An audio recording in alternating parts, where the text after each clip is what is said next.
Okay, talking plyo steps here. And so what a plyo step is essentially if you're starting in this square stance where both feet are facing forward instead of, think of a sprinter stance or a staggered stance where, think of a wide receiver or somebody starting and sprinting where one foot's in front of the other. That when the first step is the first step backwards. Some people call that a false step. So you'll see here what Reed does. His first step goes backwards to get into acceleration mechanics as fast as he can. For Aiden here, I put blocks behind his heels and told him he couldn't do that. And for Reed, I just said go as fast as you can to get to these tennis balls, and they're just going in a mini race here. And so what I did here, you're going to see Aiden essentially turn that foot and try to figure out any way he can to get his hips to go that way, right? Now, Reed had the chance to get that foot back, and look what happens.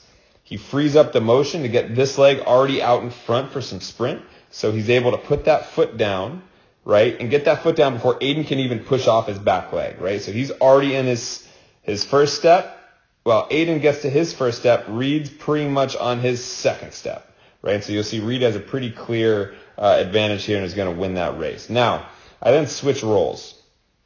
So I told Reed the same thing. He has the heels behind, and Aiden essentially do what you want to be fast.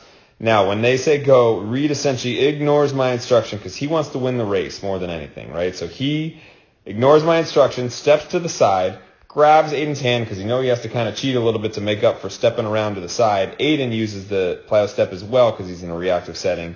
They both accelerate, come through. They're about there at pretty much the same time. No real difference there. Maybe a little bit. I would say Aiden's like a hair ahead of him.